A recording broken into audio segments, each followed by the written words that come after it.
Salut à tous et bienvenue dans le FC Stream Team. Je suis Martin Mosnier, journaliste à Eurosport.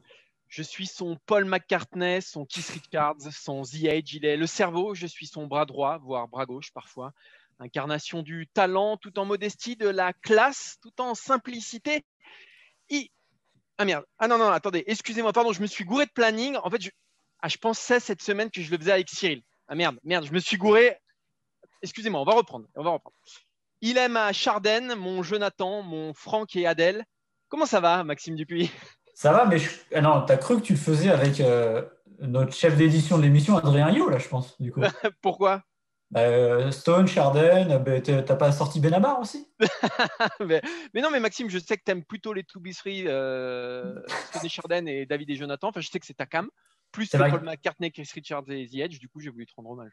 c'est ma cam, voilà, merci, c'est un bel hommage. Et ce que j'aurais aimé, c'est que tu fredonnes un petit peu, ce qui aurait été plutôt sympa, parce que Et To Be tu Free, as, je tu peux. Hein. as un bel organe. T'as un bel organe et Partir un jour sans retour. Tu te souviens de ça, Maxime, quand je même? me souviens bien, toute ma jeunesse, là. Mais attends, t'avais déjà 40 ans, les J'en To Be étais sûr Free. que t'allais dire ça. Parce que Non, moi, c'est non, ma jeunesse. oui, je pense que toi, tu étais en plein dans la cible et je pense Ah, que mais toi, moi, plein justement, dedans. tu étais en plein dans la cible et en plein dans l'écoute, j'ai envie de dire. En plein dans les abdos aussi. J'allais à la salle tous les jours. Je peux te dire, à 12 ans, j'ai jamais été aussi musclé. C'est dommage que ça n'ait pas continué parce que, bon, du coup, je me suis affaissé. C'est un beau mot, ça, tu t'es affaissé. Je me suis affaissé. Bon, Maxime, on va parler de quoi aujourd'hui? On va pas parler de grande musique, mais on va essayer de Non. parler de grand football. Enfin, grand football. Si, Ça dépend des sujets. Ça dépend des sujets. On vous dit pas lesquels, c'est vous vrai. essayerez de trouver. On va commencer d'abord évidemment par parler un petit peu Ligue des Champions, mais surtout Neymar, on pourrait parler de malédiction, on va parler de ses blessures à répétition et d'essayer d'un peu décrypter cette situation qui est pratiquement unique, j'ai envie de dire, parce que, en gros, pour faire simple, à tous les printemps, il a un problème quasiment, sauf l'année où il n'y avait pas de match, c'est-à-dire en 2020. Et donc, le PSG se retrouve sans Neymar pour au moins le match aller face au FC Barcelone. Alors, on va poser une question simple. À qui la faute, simplement? On ira ensuite à Nantes où Camboiré a remplacé Raymond Domenech dans une semaine qui était complètement folle, complètement surréaliste du côté de la Jonelière. On va se poser la question, est-ce que Camboiré peut sauver le FC Nantes? Qu'est-ce qu'il va faire dans cette galère, l'ami Camboiré? Et bon, on arrivera très rapidement à la conclusion que ni Nantes ni Camboiré n'avaient visiblement le choix dans cette affaire-là. Et on terminera avec un grand sujet comme on les aime dans le FC Stream Team, Maxime. Voilà, le pire, c'est ni le choix et peut-être même l'envie, et c'est presque ça encore plus. C'est vrai. Encore pire, pardon. Le dernier sujet, on va repasser un peu, on va monter un peu au-dessus je veux dire, on va parler histoire, on va parler du FC Barcelone et du Bayern Munich. Le Bayern Munich qui a réussi un formidable sextuplé en devenant champion du monde des clubs jeudi, en battant les Tigresses d'André-Pierre Gignac. On va se poser la question de la place de cette équipe dans l'histoire, tout simplement. Toujours particulier de d'essayer de caler des Bayern Munich, des générations de Bavaroises dans l'histoire, parce que c'est une équipe quand même à part. Et tout simplement, on va se poser la question suivante, est-ce que ce Bayern Munich est plus fort que le Barça de 2009 qui aurait aussi réussi le fameux sextuplé? Allez, on va démarrer avec Neymar, donc touché aux adducteurs, forfait pour les 4 prochaines semaines, donc pas de huitième de finale aller, peut-être pas de huitième finale retour non plus face à son ancien club, le FC Barcelone, donc forcément il l'a plutôt mal pris, le PSG aussi. Et c'est pas la première fois qu'il va rater un choc. On se souvient, sur les 3 derniers huitièmes de finale, Neymar n'en a joué que, il n'a pas joué face à Manchester, ni l'aller ni le retour. Il a raté le retour face au Real Madrid. Dortmund, il a joué les deux. Et donc, à chaque fois qu'il joue, le PSG se qualifie. Et quand il ne joue pas, le PSG reste à quai. C'est pas une bonne nouvelle, ça, hein, pour à quelques jours d'affronter le FC Barcelone. Maxime, ces blessures à répétition de Neymar, qu'est-ce que ça dit de lui? Qu'est-ce que ça dit du PSG? Qu'est-ce que ça dit de sa fragilité? Est-ce qu'il est le principal fautif aujourd'hui, Neymar? Alors, c'est compliqué parce qu'on va essayer de déjà dépassionner le débat. Parce que dès qu'on parle de Neymar, on sait qu'il y a beaucoup de passion, les pour, les anti. Déjà, la chose à laquelle je veux absolument pas, que je ne pointerai pas, c'est la malédiction. Parce que si on parle de malédiction, c'est trop simple. On dit le PSG est maudit, Neymar est maudit, c'est tout le temps comme ça. Donc, on ne règle rien. Ce qu'il faut Je essayer de suis voir d'accord avec déjà, toi. c'est le type de blessure. Il y a plein de blessures différentes. Il y a des blessures musculaires, là c'est le cas. Il y a des coups qu'il prend. Il y a des fractures, notamment son métatarse, c'est arrivé 2 fois. Donc c'est aussi difficile comment dire, de choisir là-dedans parce que si c'était toujours des blessures musculaires, on pourrait se dire, bon, peut-être que là, il y a beaucoup de sa faute. Voilà. Mais ça ne veut pas dire qu'il est exempt de tout reproche, évidemment. Moi, déjà, j'ai envie de redémarrer dès le début par la question toute simple. Quand PSG en Coupe de France, fallait-il faire jouer Neymar, tout simplement déjà? Moi, j'ai envie de répondre oui, parce qu'à un moment, tout simplement, il faut bien qu'il joue Neymar. Il loupe des matchs en pagaille depuis qu'il arrive au PSG pour diverses raisons. À Marseille, avant Marseille, il a cette histoire de gastro-entérite. Il ne peut pas jouer le match. Il joue juste une petite demi-heure, il me semble, ou 25 minutes. Donc, il faut toujours s'adapter aussi à sa condition physique. Il fallait bien qu'il retrouve du rythme.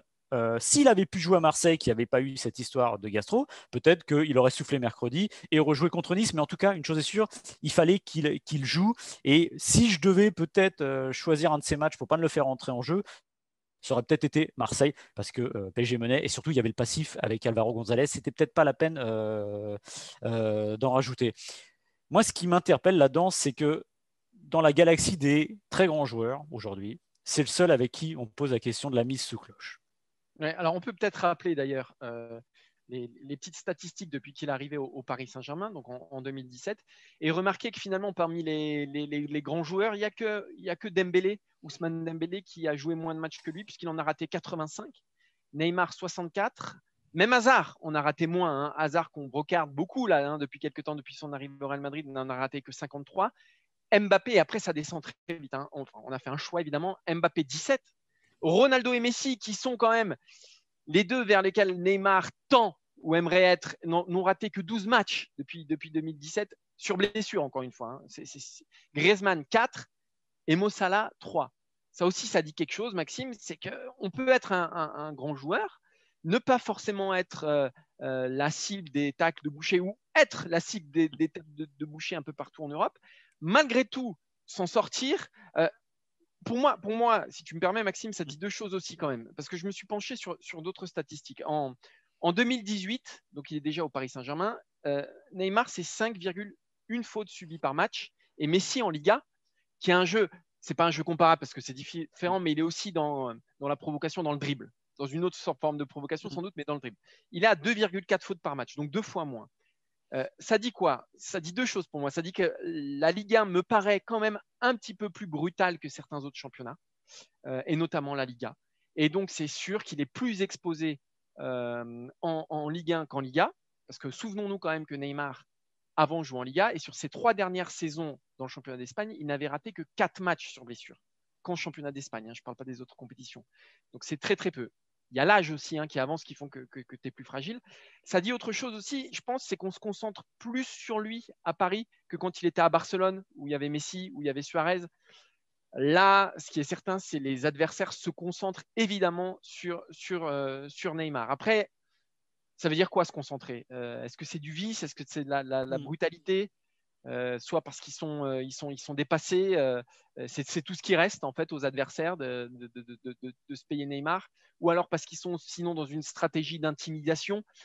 Ce qui est sûr, c'est que je pense que la Ligue 1 est plus brutale que certains autres championnats, et notamment la Ligue 1. Maxime. C'est le fameux championnat plus tactique. Voilà. Non, mais après, tu as raison. Et moi, je me suis, entre guillemets, amusé à regarder les images, à retrouver les images.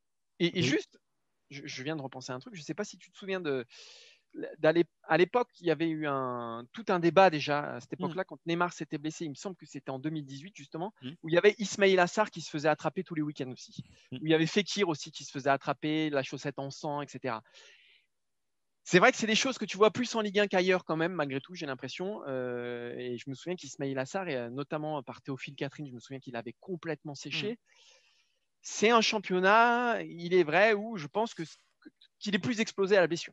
Ouais, il est plus exposé. Après, quand tu regardes les blessures successives de Neymar qui lui ont fait rater les huitièmes de finale de Ligue des Champions, notamment, ou les matchs retour, il y a Bounassar, donc la blessure contre Marseille, il y a contre Strasbourg avec Zemzemi, et celle de Yago en 2021. Sur ces blessures-là, il y en a une qui est vraiment scandaleuse. Et là, ça pose la question de la protection du joueur. C'est pour moi Zemzemi. Sur 5 mètres, donc Strasbourg, en Coupe de France, il le suit et essaye clairement de se le faire, tout simplement. On voit très bien qu'une fois, 2 fois, 3 fois, il n'y arrive pas, ou à la 3e fois, il y arrive, et la blessure est terrible. Mais on se dit à ce moment-là, c'est aussi le rôle de l'arbitre de dire il faut siffler avant, là, parce que ça se voit tout de suite qu'il veut l'attraper. Alors, je ne dis pas qu'il y a du vice dans le sens où il veut lui faire mal, mais en tout cas, il veut l'attraper. Et ça, honnêtement, on doit sanctionner ces gestes-là, comme tu l'as dit tout à l'heure, parce que c'est vrai que la Ligue 1 a un côté sans doute un peu plus dur et un peu plus brut dessus. Il y a aussi autre chose, et Neymar ne peut pas complètement se dédouaner de ça. Il y a l'image qu'il renvoie, Neymar aussi, tout simplement. C'est un joueur d'exception qui provoque avec ses pieds, mais c'est aussi un joueur qui parfois provoque aussi avec les mots et son comportement. Et ben, il y a des joueurs qui en sont en face, qui vont se dire, écoute, toi, je vais t'attraper. Il y a 5-0, tu fais ton sombrero, tu as voulu un petit peu m'humilier, j'y vais. Est-ce que ça dit que c'est acceptable? Non, ce n'est pas acceptable. Et l'arbitre doit évidemment le sanctionner. Ça lui était déjà arrivé, moi je me souviens en Liga, il y a 2-3 fois aussi, c'est son jeu, voilà, de faire le show. Et ben, les adversaires en face, ils le prennent pas bien. Moi, si je viens vous narguer dans la rue demain, vous aurez sûrement envie de m'en mettre une. Et c'est pas pour ça que ça justifiera la violence, mais c'est peut-être aussi à lui aussi de mettre un peu, j'allais dire, d'eau dans son vin là-dessus, qui continue à être le joueur qu'il est avec ses pieds, mais peut-être un peu moins. Voilà. Il me fait penser un peu à l'époque à Marcelo Gallardo qui avait ce côté-là. Voilà. Parce que tu as parlé tout à l'heure de Ronaldo, de Messi. Prends des joueurs quand même comme Zidane, qui étaient des dribbleurs incroyables. Et des fois, il y a des dribbles de Zidane, on se disait, c'est désarmant de facilité. Et quand vous êtes en face, ça doit être dur à accepter. Il se faisait pas sécher, voilà. Donc je pense qu'il y a aussi le comportement. Je me suis replongé aussi pour les plus anciens qui connaissent Chris Waddle, qui était un joueur qui était capable de s'arrêter sur le terrain, mais de vous donner l'impression d'humilier le type en face, mais de le faire entre guillemets avec le sourire. Ça change beaucoup de choses. Encore une fois, ça n'excuse évidemment pas le comportement d'adversaire, parce qu'on ne peut pas accepter la violence, mais c'est dans le jeu, voilà. Il le reconnaît lui-même, parce que j'ai retrouvé une de ses déclarations où il dit, ils me mettent des coups et moi je joue au foot, ils provoquent, mais moi je sais aussi provoquer à ma façon avec le ballon. Oui, voilà. Et des fois, je pense qu'il y a des mots aussi. Mais encore une fois, c'est pas de dire tout est blanc et tout est noir sur un adversaire. Encore une fois, je le répète, on ne peut pas accepter de la violence sur un terrain. Mais n'empêche que peut-être qu'il gagnerait peut-être des fois à être joué plus simple là-dessus. Et ça n'empêcherait pas de prendre du plaisir et d'être performant. Voilà. Parce qu'à la fin, quand vous prenez à la fin, qui est pénalisé? Finalement, c'est lui et le Paris Saint-Germain. Et mardi, on va quand même avoir un PSG Barcelone sans Di Maria et sans Neymar, et ça, c'est hyper regrettable. Après, Martin se pose la question de sa fragilité, tout simplement. Est-ce que c'est un joueur fragile, Neymar? C'est difficile de répondre à cette question. Il y a eu une fragilité. Comme je disais tout à l'heure, en Liga, il était beaucoup moins blessé. Je rappelle 4 matchs seulement qu'il avait ratés sur les 3 dernières saisons, uniquement au championnat d'Espagne, sur blessure. Là, depuis qu'il est arrivé en France et au Paris Saint-Germain, il n'a joué que 54% des matchs depuis 2017. Là-dedans, qu'est-ce qu'il y a? Il y a quelques suspensions quand même, parce qu'il s'est pris quelques cartons rouges, notamment cette année. Il y a quelques suspensions. Il y a quelques retours de voyage, de matchs internationaux. Il y a quelques fois aussi, on l'a mis sous cloche.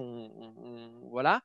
Mais il y a quand même beaucoup de blessures. Alors, il y a eu la cheville, il y a eu le métatarse, il y a eu les adducteurs cette année. Et je pense qu'il y a une fragilité aujourd'hui à la cheville. Ça, c'est une certitude, puisqu'il y a une rechute l'année d'après. Il se blesse, si je ne dis pas de bêtises, Maxime, tu m'arrêtes. 2018, il se blesse. 2019, il rechute exactement au même endroit. Donc là, il y a une fragilité. Et je pense que jusqu'à la fin de sa carrière, il y aura une fragilité à ce niveau-là. Les adducteurs, ça dit autre chose. Les blessures musculaires, Maxime, ça dit autre chose. On parle peut-être et sans doute aussi de ce qu'il doit faire hors du terrain, qu'il ne fait peut-être pas à 100%. On pense à un Cristiano Ronaldo qui est absolument irréprochable dans son hygiène de vie, qui la met d'ailleurs beaucoup en scène aussi, mais je pense que ça correspond aussi à une réalité. Il n'y a qu'à voir son taux de masse graisseuse. C'est délirant, surtout à son âge. Le mien, je crois. Un tout petit peu au-dessus, mais je crois qu'il y a un 0 en plus. mais toujours est-il que Ronaldo, c'est un moine. Voilà, tout simplement, c'est un moine. Et c'est pour ça qu'il dure. Neymar, je ne suis pas sûr qu'il dure autant, mais parce qu'il y a une autre philosophie de vie derrière. Et moi, je ne condamne ni Neymar ni Cristiano Ronaldo. C'est des choix de vie différents.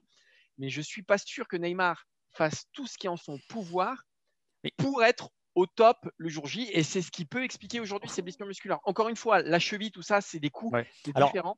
Ce qui lui arrive aujourd'hui peut peut-être s'expliquer par ce prisme-là. Alors, pour le métatarse, moi, je mettrais un petit bémol sur la deuxième blessure. Parce que, souvenez-vous de l'enchaînement des choses, il se blesse en 2018. Il veut jouer la Coupe du Monde. Oui. Voilà. Et je comprends, évidemment, qu'on veut jouer on ne peut pas lui en vouloir. On peut pas lui en vouloir. Oui, mais n'empêche, je pense que peut-être que si tu accélères le temps de cicatrisation, de tout ce que tu veux, tu crées une fragilité. Là, il n'y a pas besoin d'être médecin pour le savoir. Voilà. Donc, peut-être qu'il a aussi entre guillemets, créer cette fragilité par l'envie de jouer le mondial. Et encore une fois, je le répète, comme tu dis, tu le condamnes pas pour ses choix. On ne peut pas le condamner pour avoir envie de jouer une Coupe du Monde. Qui n'aurait pas envie? Maintenant, ce vendredi, dans l'équipe, un article fait parler un des insiders du PSG qui dit ils ont peut-être des petits doutes sur justement ce qu'il fait à côté. Alors moi, ce que j'ai envie de dire au Paris Saint-Germain, c'est que si c'est le cas, il va falloir prendre les choses en main. Il faut lui mettre un nutritionniste, il faut l'accompagner, il faut accepter peut-être de lui dire les choses, de lui interdire. Alors il n'en a pas fait cette année, ses fêtes d'anniversaire XXL ou même l'entraîneur se rend. Voilà, tout simplement. C'est peut-être aussi de prendre les choses par la main parce que tout le monde. Enfin, sinon, ça va se terminer par quoi? Par du gâchis. Et avouez que ce serait dommage de se dire que le Paris Saint-Germain se fait éliminer à Barcelone en se disant ah oui, il n'y avait pas Neymar, il n'y a pas Di Maria non plus. Voilà, donc il faut peut-être aussi que tout le monde essaye de remettre à plat, essayer de comprendre le pourquoi du comment. Et quand je dis tout le monde, c'est aussi les instances, c'est-à-dire qu'on parle de la protection des artistes. Oui, tu l'as dit, il y a peut-être un championnat où il faut, après coup, je reviens toujours avec la faute contre Strasbourg. Moi, cette faute-là, franchement, c'est une faute des années 80. Et alors, il y avait des excuses après le match du joueur en question, je me souviens très bien. Il y a un moment, on se dit, là, il va vraiment pour le découper. Et ça, c'est pas acceptable aujourd'hui. Après, sur la protection des artistes, Maxime, je ne suis pas tout à fait d'accord avec toi. Enfin, je ne sais pas quel est ton point de vue là-dessus. Moi, je suis plutôt de l'école Pep Guardiola. Guardiola qui déclare en 2018 « Je n'ai aucun doute sur le fait que Dele Alli et Harry Kane soient de super joueurs. Je n'ai pas de soupçon sur eux. Je ne pense pas que ce sont des joueurs dangereux. Mais il faut les protéger autant qu'un Nicolas Otamendi, autant Nicolas Otamendi qu'Harry Kane. » Et c'est ça la question que ça pose, c'est est-ce que la protection d'un joueur doit dépendre du caractère, du degré de spectacularité, si j'oserais, de son jeu? Je ne suis pas certain. Est-ce qu'on peut, il faut qu'il y ait une homogénéité dans l'arbitrage. On peut pas arbitrer en fonction du profil, en fonction du statut. On ne s'en sort pas. Dans ce cas, pourquoi on serait plus clément? On ne serait pas plus clément, je ne sais pas moi, on peut tout imaginer pour les très jeunes joueurs qui sont peut-être plus fragiles ou pour les joueurs qui sont vers la retraite qu'on pourrait protéger aussi. Enfin, après, on peut mettre le curseur où on veut, on peut tout imaginer. Pour moi, il faut être impartial et homogène. Ah oui, mais après, Otamendi s'est beaucoup moins fait découper dans sa carrière que Messi, tu vois. Tout à fait, mais de la même façon, je ne vois pas pourquoi on instaurerait une… Parce que la protection des artistes, ça implique une certaine règle pour… Enfin, artiste, non. On peut avoir comment dire, partir du principe que protéger plus la construction, tout simplement, voilà, dans la logique. En effet, comme tu dis, mais je pense qu'à sa manière, un joueur comme Neymar va plus attirer le coup de sifflet que, comme tu l'as dit, le petit jeune de Ligue 1 qui fait ses quadruples, parce que c'est Neymar. C'est un peu comme en NBA, les fautes qu'on siffle à LeBron James et qu'on siffle à Michael Jordan, on les siffle pas à tout le monde. Voilà. Je pense qu'on est un peu dans la même logique. Après, comme tu dis, on va pas mettre un carton rouge chaque fois que Neymar se fait sécher. Enfin, voilà. Parce que… voilà, c'est ça. Donc, pour moi, c'est très compliqué cette notion. C'est presque philosophique comme débat. Cette notion de protéger les artistes, protéger les créateurs, protéger, je sais pas, défendre, c'est un art aussi. Tout à fait. Non, mais voilà. Mais je suis d'accord avec toi, mais on en est à ça. C'est défendre, c'est un art. Et moi, tu me connais, j'aime bien le jeu sale. Oui, en plus, oui. Donc, en plus, j'ai pas de problème avec ça. Et c'est vrai que je reviens toujours, je suis désolé, à Strasbourg. Quand je vois que le joueur, il va 3 fois de suite. Ça, c'est autre chose. Mais je sais qu'il y va pour lui faire mal. Voilà. Et qu'à un moment, c'est ça qui n'est pas acceptable. Voilà. Des chocs, des contacts. Moi, je suis le premier à dire des fois, voilà, on s'énerve sur un joueur, un boucher, un truc comme ça. Il arrive des fois de pas maîtriser un geste, de glisser sur le ballon, de se retrouver sur le tibia du joueur. Ça fait pas de vous un joueur méchant. Voilà. Et l'intimidation, encore une fois, fait partie. Au même titre que la provocation de Neymar, l'intimidation, ça fait partie aussi. C'est ça rentrer dans la tête de son adversaire d'une façon ou d'une autre. Voilà, c'est un moyen aussi de faire gagner un match à son équipe. Donc, je vois pas. Enfin, c'est pas sanctionnable en fait d'intimider pour moi. Dans le football.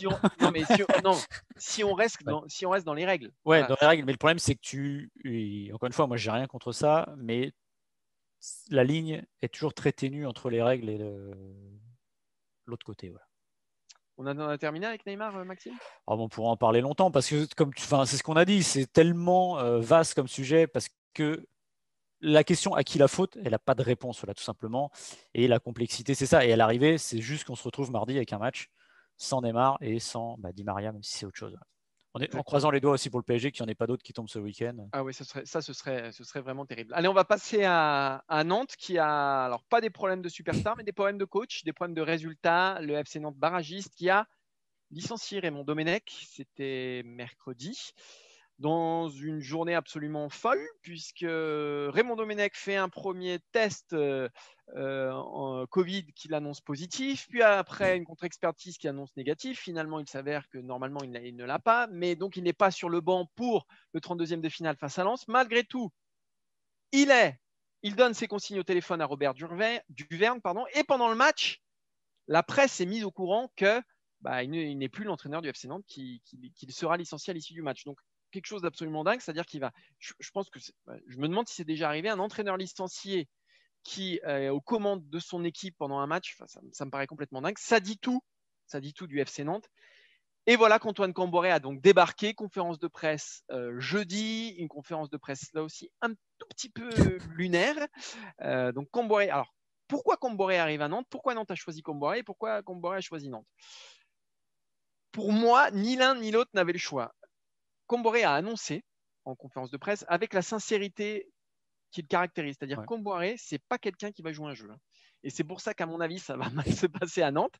C'est-à-dire que si ça se passe mal avec l'Equita, vous inquiétez pas qu'il balancera des scuds en conférence de presse. Donc il a avoué hier, de façon un peu, je pense que de façon un peu folle, qu'il avait refusé 2 fois le FC Nantes. Là, c'était la 3e fois et cette fois, il y allait. Pas une, 2 fois, il a refusé, dont une fois où je crois il avait débordé un peu. Il voulait pas franchement travailler avec Kita. Alors pourquoi il accepte maintenant? C'est ça la question qu'il faut se poser finalement. Pas parce que Nantes est au plus mal, parce que c'est son club de cœur qui veut le sauver. Alors peut-être que ça joue, mais je pense que les fois où on est allé le chercher, Nantes ne devait pas aller super bien non plus. Non, c'est parce que c'est lui aussi qui est au plus mal, parce qu'il reste sur 13 matchs et 2 mois et demi à Toulouse seulement pour 11 défaites. Il reste sur 25 matchs et 6 mois seulement à Dijon. Donc 2 aventures qui ont fatalement écorné son image de la statue du guerrier qui va sauver les clubs de la Ligue 2. Non, ça c'est fini, Antoine Camboré. Et c'est un peu sa dernière carte, le FC Nantes. Et aujourd'hui, je ne sais pas qui va le plus mal entre le FC Nantes et Antoine Camboré. Ils sont tous les deux dans les abîmes, mais c'est pour ça qu'ils s'y sont retrouvés. C'est qu'aujourd'hui, il faut oublier les Laurent Blanc, les Patrick Vieira, c'est des rumeurs qui couraient pour reprendre le FC Nantes. Alors, avant Raymond Domenech, mais qu'est-ce qu'ils iraient faire là-bas, Vieira et Laurent Blanc? Aujourd'hui, Nantes, à cause de la gestion catastrophique de Kita, je ne parle même pas des résultats, je parle de sa façon de fonctionner aujourd'hui, le club est soumis au desiderata d'un seul et même homme qui réfléchit sur des coups de tête, sur des coups de cœur aussi, il va chercher les entraîneurs, puis après il déboule. Et le problème, c'est qu'aujourd'hui, avec son interventionnisme, ses façons archaïques de gérer le club, Kita, il ne peut qu'avoir ce genre de coach, des coachs qui sont un petit peu à la dérive. Qui va aller dans ce bourbier? Domenech, parce que Domenech, c'était inespéré. Ça faisait 10 ans qu'il n'entraînait plus. Tu es hors de la carte, Domenech. Donc tu vas le chercher, forcément, il vient. Et Camboré. Ouais, c'est très compliqué. Comme tu as dit, Raymond Domenech, c'était un peu c'était pas nice na, mais il y avait quelque chose aussi surréaliste dans cette journée, comme tu as dit. Le Covid, pas le Covid, il est à la mi-temps, il est viré, mais il continue à diriger le match. Enfin, c'est complètement aberrant. Et finalement, alors nous, on était déjà très pessimistes sur ça au moment de sa nomination, parce que 10 ans sans entraîner, c'est pas anodin. J'aurais pas parié que ça se termine au bout de 42 jours quand même. Voilà. Maintenant, c'est Comboiré. Alors Comboiré, moi, j'ai rien contre. On pourrait dire la filiation nantaise, mais le problème, j'ai l'impression que c'est un peu le moins nantais des Nantais finalement, Comboiré. Et s'il y en avait un. Il a dit, je me permets juste Maxime, en conférence de presse hier, je rêvais pas d'entraîner le FC Nantes. Ça, c'est... Non, mais c'est fantastique. Non, mais en fait, voilà, c'est là que tu dis, en fait, tu t'as dit tout à l'heure, c'est problème de choix et il y a problème d'envie. L'envie, c'est important. Je pense au moins que Domenech avait envie d'entraîner. Là, on a l'impression, comme tu dis, la fin justifie les moyens. Écoute, je vais venir voir, j'ai essayé il y a 2 ans et demi, ça se passe bien, je reste. Si ça se passe pas bien, je m'en vais. Ça arrive souvent que des entraîneurs le disent et fassent ainsi. Enfin bon, là, on sent presque que ça va pas bien se terminer, mais qu'on aura vu, on aura essayé. Voilà, le FC Nantes, c'est terrible. Moi, j'ai l'impression que le FC Nantes aujourd'hui, déjà, première question, je ne sais pas où est le plaisir pour Valdemar Kita. Même lui, parce que c'est quand même important de prendre du plaisir. Et ici, il pense que. Non, mais... Je pourrais te répondre à cette question si tu. Enfin, je pense qu'il y a comme dans. C'est l'orgueil. Non. Alors, non, je pense pas que ce soit l'orgueil. Il y a beaucoup de présidents de Ligue 1. Tu sais, ils ont réussi leur vie dans les affaires. Oui, mais... Non, mais ils ont réussi leur vie. Ils ont beaucoup d'argent. Et avoir un club de Ligue 1, c'est plusieurs choses. C'est exister médiatiquement. C'est une ce que, ne danseuse leur, aussi. ce que ne leur permet pas leur entreprise, même s'ils ont eu tous les succès au monde, ça ne leur permet pas ça. Et aussi avoir une sorte d'emprise ou de, de peser dans les institutions du football français, etc. Et ça, je pense que ça compte quand on se place du point de vue de Valdemar Kita. Effectivement, entre les moins et les… Quoi ? Il n'y a plus de plaisir, c'est pas possible. Oui, mais sinon, c'est sadomasochiste. Je pense qu'il est plus détaché que nous des critiques qui le touchent. Je pense que vraiment, il est dans ses bureaux parisiens. Voilà, je ne suis pas sûr qu'on lui remonte. Ces présidents, ils sont dans des sortes de tours d'ivoire. Je ne suis pas sûr. À Nantes, il y a très peu de contre-pouvoir. Il n'y a pas de DG. C'est son fils qui est délégué. Tu vois, je ne suis pas sûr qu'on lui remonte tout, quoi. Moi, la gestion du FC Nantes aujourd'hui, ça me fait penser à la gestion d'un club dans les années 80 avec un président fort en gueule qui décide de tout. Voilà, ça existait. Mais c'est ça. Ça alors, je ne vais pas citer Claude Bèze et Bernard Tapie parce qu'ils ont réussi dans leur club respectif. Mais il y a ce côté un peu anachronique aujourd'hui du président qui est là, qui décide de tout sur un coup de tête, qui prend un entraîneur au mois de décembre et qui le vire au début février. J'ai l'impression que c'était des méthodes d'avant. Prenez Bernard Tapie quand il prend Marc Bourrier, il prend Jean Fernandez, il le dégage, Jeremy Goethals, Tomislav Ivic, etc. Sauf que ça marchait. Voilà, lui, ça ne marche pas et pas du tout. Et justement, c'est complètement anachronique aujourd'hui. Et regardez, encore une fois, on se compare toujours aux autres pays. Des présidents comme ça dans les clubs qui comptent à l'étranger, ça n'existe plus. Ça ne marche plus. Donc, tant que Nantes. Ou du moins, ça peut exister, mais il y a des garde-fous. Il y a des directeurs sportifs, il y a des directeurs. Oui, mais donc ça n'existe plus. Tu les entends pas autant, tu vois ce que je veux dire. Tout ne repose pas sur leurs propres décisions. Oui, ouais. Tu vois, c'est pas Jesus Rileri à l'Atlético à l'époque qui faisait la pluie et le beau temps. C'est pour moi d'une autre époque. Maintenant, est-ce que Comboiré peut sauver le FC Nantes ? Je n'ai pas la solution parce que finalement, il y a peut-être plus nul que le FC Nantes en Ligue 1 et c'est ce qui pourrait les aider à rester. Mais quand même, il y a de quoi être sacrément inquiet. Et moi, ce qui m'inquiète là-dedans, c'est que quand tu perds Christian Gourcuff. Gourcuff, c'est une certaine idée du jeu. Pourquoi pas ? Tu vas dans cette veine-là. Et après, tu mets Domenech puis Comboiré. Il n'y a aucune logique. Il n'y a aucune volonté de construire quelque chose. Même si là, imaginons, Domenech se termine. Mais tu peux essayer de, je ne sais pas, lancer quelqu'un de ta formation. Je ne sais pas, Ziani, par exemple. Je ne sais pas. Voilà. Habib Bey. Voilà, des noms qui circulent. Après, il y a la question de est-ce que ces gens-là veulent venir au FC Nantes ? Non, mais il faut appuyer sur le bouton reset à Nantes. Alors, j'imagine qu'ils n'auront pas la même réussite que dans les années 90 avec l'équipe de 95 parce que ce n'est pas la même époque. Mais à un moment, ça ne marche pas comme ça, les joueurs ne vont pas, et au moins qu'ils fassent un all-in.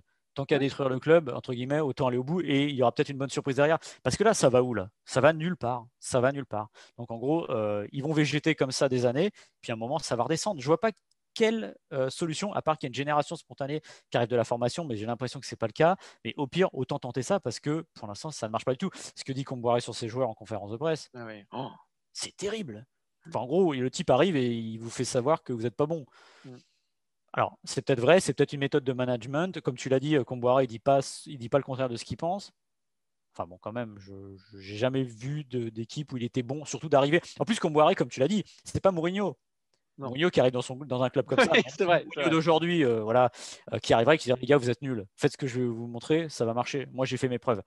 Comboiré, malheureusement, même s'il a été plutôt bon à un moment de sa carrière, sur les dernières années, c'est plus ça. Donc il faut aussi suivre ce discours, et ce discours-là, il faut l'assumer, et j'ai peur que ce soit très compliqué.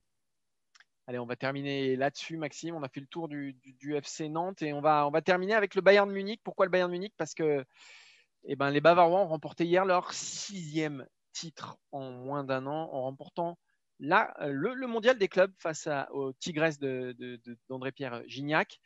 C'est le score parfait, c'est-à-dire, on va rappeler les 6 titres du Bayern Munich. Je vais essayer de rien oublier. Bundesliga, Coupe d'Allemagne, Super Coupe d'Allemagne, Ligue des Champions, Super Coupe d'Europe et donc le Mondial des clubs. 6 titres, c'est pas la première fois, puisque le FC Barcelone avait réussi pareil exploit, c'était en 2009, l'équipe de Messi et de Guardiola, d'Iniesta et de Xavi. On va se poser une question simple, puisque c'est si rare qu'une équipe rafle tout. Est-ce que ce Bayern-là, alors j'ai choisi une question un peu provocatrice parce que évidemment c'est très dur d'avoir du recul par rapport à cette question-là, mais est-ce que ce Bayern est la plus grande équipe de l'histoire ? Est-ce que c'est plus grand que le Barça de 2009 ? Est-ce que c'est plus grand que les grandes équipes des années 70, 80, 90 ? Où placer ce Bayern-là dans l'histoire des clubs ? Maxime, je te laisse la parole. La place de ce Bayern dans l'histoire, elle est évidemment tout en haut parce qu'on ne gagne pas 6 titres par hasard. Tu l'as dit, seul le Barça de 2009 l'a fait. Alors, on parlera après des palmarès et du nombre de titres et de l'inflation des trophées qui n'était pas la même dans les années 80 notamment. Mais ça dit évidemment quelque chose parce que c'est une équipe implacable. Hansi Flick, il n'a perdu que 5 matchs depuis qu'il est au Bayern. Donc, il a gagné plus de trophées qu'il a perdu de matchs. Ça dit quelque chose. Maintenant, on peut aussi être grand par l'empreinte qu'on laisse. Les Pays-Bas 74 ne gagnent pas la Coupe du Monde, justement de 74, c'est la RFA. Et pourtant, l'empreinte est beaucoup plus importante, celle des Pays-Bas, que celle de cette Allemagne de l'Ouest. Maintenant, si je devais déjà, en premier temps, comparer le Barça 2009 et le Bayern 2020, moi, je mettrais le Barça de 2009 au-dessus. Pourquoi ? Parce que derrière ce Barça, il y a une révolution identitaire, voilà, tout simplement. Et ça compte. C'est aussi ça qui reste. Pour moi, justement, le Barça 2009, c'est les Pays-Bas qui auraient gagné la Coupe du Monde. Voilà. Là, c'est la plénitude absolue. C'est les 6 titres et une équipe qui arrive et vous dites waouh, c'est dingue ce qu'ils sont en train de faire. Ce qu'est en train de faire Guardiola, c'est exceptionnel. On a moins cette impression-là avec ce Bayern-là. Après, puisque je sors un peu du palmarès, moi je ne suis pas persuadé, par exemple, que le Barça de 2009 soit la meilleure version des Barça de Guardiola. Le Barça de 2011, il gagne moins, entre guillemets, mais à mes yeux, c'est presque une version plus accomplie, plus définitive. Pour preuve, la finale de la Ligue des Champions contre Manchester United à Wembley. Et aussi, après, ça devient moins bien. Et c'est justement de ce moment-là que Guardiola se dit qu'on va peut-être passer à quelque chose. Il essaye les deux défenseurs et puis il partira à la fin de l'année 2012. Donc voilà. Pour moi, le duel justement entre ce Barça 2009 et ce Bayern 2020, c'est un peu l'Ajax et le Bayern des années 70. C'est-à-dire qu'il y a une révolution qui gagne et une équipe qui est beaucoup plus machinale, beaucoup plus allemande, il faut le dire. Et ça, malheureusement, moi, j'ai toujours adoré le Bayern, ça, vous le savez certainement. Mais c'est des équipes qu'on respecte plus qu'on les admire, voilà, tout simplement. Et c'est aussi lié au club, parce que tout simplement, ce n'est pas des clubs marketés. Lewandowski serait au Real, je peux vous dire que ce serait encore plus une immense star, parce qu'il serait mis en avant, ce qui n'est pas le cas au Bayern. Voilà. Le Bayern, c'est un peu la force tranquille, c'est la puissance d'une équipe, et ça se respecte plus que ça s'admire. C'est peut-être un peu injuste, mais il y a de ça, même si, encore une fois, même au-delà de toutes ces choses, je mets quand même le Barça au-dessus. Mais spoiler pour la suite, je ne suis même pas sûr de mettre le Barça tout au sommet des plus grandes équipes de l'histoire. Si on s'en tient au palmarès, moi, ce qui compte pour moi, si on devait avoir ce débat, c'est la Coupe nationale, parce que ça montre la profondeur de ton effectif, le championnat, parce qu'évidemment, tu as une régularité, et la Ligue des Champions, parce que c'est la compétitivité absolue, poussée à son paroxysme. Donc, quand tu gagnes ces trois-là, pour moi, ça peut suffire. Super Coupe d'Europe, c'est un match. Mondial des clubs, ça dépend de qui tu as. Enfin, voilà, pour moi, et Super Coupe nationale, pour moi, ça ne signifie rien. Trophée des champions, etc., ça ne signifie rien. Donc, si on s'en borne à la Coupe nationale, au championnat, avec des champions, il n'y a que 6 équipes qui avaient gagné jusque-là, qui avaient fait ce triplé. Le Barça était le seul jusqu'ici à avoir fait 2 fois. Maintenant, le Bayern l'a fait 2 fois. Sinon, il y a le Celtic 66-67, l'Ajax 71-72, le PSV 87-88, Manchester 98-99 et l'Inter 2009-2010. On s'en souvient tous de l'Inter 2009-2010, c'est peut-être plus proche de nous. Est-ce que ces équipes, elles ont marqué l'histoire du foot ? Je dirais pas forcément toutes. S'il en reste une, Maxime, ça c'est certain, tu l'as dit, c'est l'Ajax de Cruyff de Niskens, parce qu'il y a une sorte de révolution. C'est le Bayern aussi. Et donc pour moi, celles-ci sont au-dessus. Le Bayern de 76, qui a gagné 3 Ligues des Champions d'affilée, aussi parce que quand même, il y a 3 Ligues des Champions d'affilée. Il y a aussi Müller, Beckenbauer, Sepp Maier. Voilà, pour moi, c'est la Sainte Trinité et ça a quand même marqué l'histoire. Ce Bayern, pour moi, il imprimera les esprits, alors peut-être moins que ces équipes-là, mais s'il imprime les esprits, c'est par son côté implacable. Pour moi, j'ai rarement vu en fait une équipe avec cette maîtrise-là, la maîtrise de tous les paramètres. L'impression, en fait, pour moi, c'est ça le cœur de la chose avec ce Bayern-là, c'est l'impression qu'il ne peut rien leur arriver. Même avec le Barça de Guardiola, parfois, j'avais un peu plus l'impression que c'était sur un fil. La demi-finale face à Chelsea notamment. Là, ce Bayern-là, je vais prendre 2 exemples. Alors, moi, ça m'a marqué. D'abord, le 8e de finale aller à Stamford Bridge cette année. Il se trouve que j'étais au travail, je l'ai regardé. J'ai vu un 3-0 du Bayern Munich. Et c'était fantastique, c'était fabuleux. C'était Chelsea qui était complètement balayé. Et il y a un marqueur fort aussi dans ce Bayern-là. Et ça, pour moi, c'est très important parce que c'est ce qui marque les esprits. C'est le 8-2. C'est le 8-2 en plus face au Barça et en quart de finale de la Ligue des Champions. Et ça, ces marqueurs-là, c'est ce qui fait aussi que tu retiens les équipes dans le temps. Pour moi, c'est hyper important. C'est un marqueur hyper fort. Ça restera. Et si tu additionnes jusqu'en finale ce qu'a fait le Bayern, c'est 7-1 aller-retour face à Chelsea. C'est 8-2 sur un match unique face au Barça. C'est 3-0. Alors, un 3-0 sévère, mais 3-0 quand même face à Lyon en demi-finale sur un seul match. J'ai pas le souvenir de quelque chose d'aussi puissant, en fait, d'aussi implacable, et que tu te dises, bon, bah, ok, mais il peut rien leur arriver. Et si ça doit marquer l'histoire d'une certaine façon, ce Bayern-là, pour moi, ce sera de cette façon-là. Et c'est peut-être pas les plus grands parce qu'il n'y a pas l'empreinte dans le jeu, mais il y a ce côté-là qui, pour moi, fait que ça restera. Je voudrais rajouter un truc au niveau des palmarès. Là, on dit aussi on est dans la décennie la plus déséquilibrée de l'histoire du foot mondial et du foot européen. Le mondial des clubs, c'est quasiment tout le temps pour les Européens. Pourquoi? Parce qu'il y a un décalage maintenant qui est grand entre les Européens et les Sud-Américains. Je dis les Sud-Américains parce qu'avant, il y avait qu'eux qui jouaient l'intercontinental face aux Européens. Les championnats, c'est pareil. Le Bayern en est à 8 titres de suite en Bundesliga. Avant le début de cette série-là, aucun club n'avait jamais gagné la Bundesliga plus de 3 fois.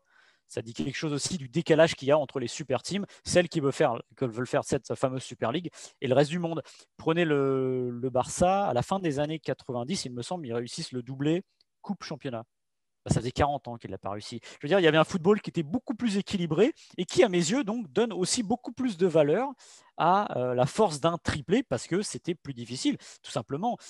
Prenez le championnat d'Espagne, peut-être pas cette année encore une fois, mais championnat d'Espagne des années 2010 et prenez au début des années 2000, vous avez Valence, vous avez la Corogne, vous avez le Real, vous avez le Barça qui peuvent gagner. C'est pas exactement la même chose, donc elles sont beaucoup plus gloutonnes ces équipes-là et forcément elles gagnent beaucoup plus de choses. Le Bayern, c'est 30 titres en Bundesliga. La Bundesliga, ça existe depuis 1963. Il y en a 8 dans les 8 dernières années. Ça dit quelque chose aussi de ce qui est devenu le football.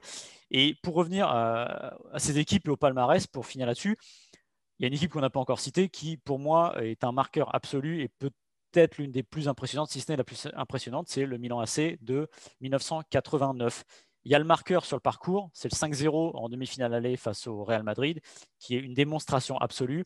La finale, victoire 4-0 contre le Steaua Bucarest. Alors, Steaua Bucarest, vous allez me dire, ah oui, mais Steaua Bucarest, sauf que 3 ans avant, Steaua Bucarest était vainqueur de la Coupe d'Europe des clubs champions et que c'était une grande équipe de l'époque. Voilà, donc il ne faut juste pas être anachronique là-dessus. Et ce qu'il dit aussi, c'est la révolution qu'il y a. Ce Milan AC a moins gagné en palmarès sur cette année-là, mais il y a aussi l'empreinte Arrigo Sacchi, les 3 Néerlandais, Van Basten, Gullit, Rijkaard, qui laissent une marque indélébile, voilà, qui gagne la Ligue des Champions en 1990 aussi. Donc voilà, ce qui est difficile, c'est de s'appuyer juste sur le palmarès pur et les 6 titres. Parce que justement, à l'époque, la Serie A est aussi un championnat beaucoup plus difficile qu'il faut maîtriser. Et à l'époque, c'est paradoxalement plus difficile quasiment de se qualifier pour la C1, puisqu'il n'y a qu'une place, que de la gagner quand on est champion d'Italie. Voilà, tout simplement. Et c'est ça qui est difficile de comparer aujourd'hui.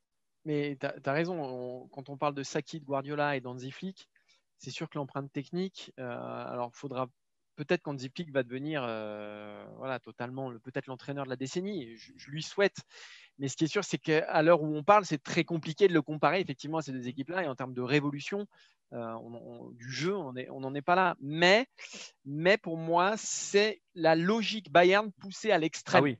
Voilà, et c'est peut-être c'est ce que je disais tout à l'heure, c'est de ce point de vue-là que pour moi, cette équipe-là va marquer l'histoire quand même, malgré tout. Alors, il lui manque effectivement, côté révolutionnaire, l'empreinte sur le jeu, que tu fais que ça devient une référence du jeu, comme l'a pu l'être un petit peu aussi le club de Liverpool. Le Liverpool de Klopp plutôt, qui a été sacré lui aussi champion d'Europe. Il manque peut-être cette dimension-là. Malgré tout, pour moi, elle marquera quand même. Ouais, mais de toute façon, je pense que le Bayern n'est pas un club fait pour révolutionner le jeu, tout simplement. C'est aussi son ADN, c'est-à-dire que c'est une machine absolue. Comme tu l'as dit, ce qui fait que ce Bayern a été remarquable, c'est ce côté implacable, poussé jusqu'à l'extrême. Et ce qui a peut-être changé avec le regard pour le Bayern, et même on n'aura pas la sélection allemande depuis 2006 ou depuis 2010, c'est le regard qu'on a, c'est de se dire, on n'est plus à regarder les Allemands en se disant, ça va être chiant. Ouais, ils vont gagner à la fin, en gros, mais on va se faire chier, pour être honnête. Et c'est pas forcément l'équipe la plus belle qui va gagner. Et ben, la grande force de ce Bayern-là, je dirais au moins, c'est d'être sorti de ça. On n'est plus à dire, on s'est ennuyé. Non, le Bayern, vous admirez. Vous admirez, parce qu'encore une fois, je pense qu'on respecte plus qu'on admire. Mais vous regardez et vous vous dites, ce qu'ils font, c'est très très fort. Évidemment, le 8-2 face au Barça est exceptionnel parce que ça dit aussi la philosophie du Bayern, c'est-à-dire que on continue. Hein. Ouais, On va vous démonter, mais on continue. C'est comme ça, voilà. Entre guillemets, on a l'habitude de dire dans les matchs, on respecte l'adversaire. Non, c'est pas qu'ils respectent l'adversaire, c'est que c'est leur philosophie. Il faut aller jusqu'au bout des choses, voilà, tout simplement. Et c'est pour ça que ce Bayern est fantastique. Moi, ce qui m'intéresse maintenant, c'est est-ce qu'il est parti pour durer et refaire la même. Parce que l'empreinte, elle est là aussi. Exactement, c'est une vraie belle ouverture. Et le Bayern qui marque les années 70, c'est parce qu'il gagne 3 Ligues des Champions de suite aussi. Et ça, c'est pas rien. Et je crois que d'ailleurs, à l'époque, quand tu gagnais 3 Ligues des Champions de suite, tu la gardais. Il me semble, non? Je crois que c'est la Coupe du Monde, ça, plutôt. Et tu la gardais pas quand tu l'as gagné 3 fois de suite, il me semble, ça me dit quelque chose. J'irai vérifier. Je sais que c'est un souvenir d'enfance, donc il est fragile parce que, comme vous le voyez sur ma tronche, ça commence à remonter l'enfance. C'était pas hier. En tout cas, Maxime, merci. Tu as été brillant aujourd'hui, je dois dire. Je te renvoie le compliment, Martin. Tu as été digne de Stoney Chardin et des To Be Free. Maxime, vraiment, tu as été brillant. On se retrouve la semaine prochaine. On vous rappelle simplement que si vous voulez retrouver l'intégralité de ce FC Stream Team en images, c'est sur Facebook que ça se passe. Si vous voulez que le son, c'est en podcast sur toutes les bonnes plateformes de podcast et même les mauvaises. Voilà. Et si vous voulez les meilleurs moments. Oui. Comme les libraires, dans les bonnes librairies, il y a les mauvaises aussi qui vendent des bouquins. Hein. Exactement. Et les meilleurs moments de l'émission, si vous voulez pas vous faire flic, parce qu'on a été bavard en plus aujourd'hui, vous allez sur eurosport.fr et puis vous verrez les meilleurs, on appelle ça des pastilles dans notre langage, les meilleures pastilles sur eurosport.fr. Voilà, vous retrouverez tous ces sujets. Merci de nous avoir suivis, merci de nous avoir écoutés. Merci Maxime, merci Adrien et merci Quentin. Oui. Et vous restez sur Eurosport, l'Open d'Australie, le ski avec les mondiaux, le biathlon, voilà, il y en a pour tous les goûts, pour tout le monde, tout le week-end et toute la semaine même à venir. Donc voilà, restez chez nous. Le mois de février, c'est le mois Eurosport, c'est simple. On se régale. Il y a tout. Souvent, c'est plus le mois de janvier et là, le Covid a fait qu'on a décalé. Donc on prend la marée. Exactement, on prend la marée jour après jour. Merci à tous, on se retrouve vendredi prochain. Salut. Salut.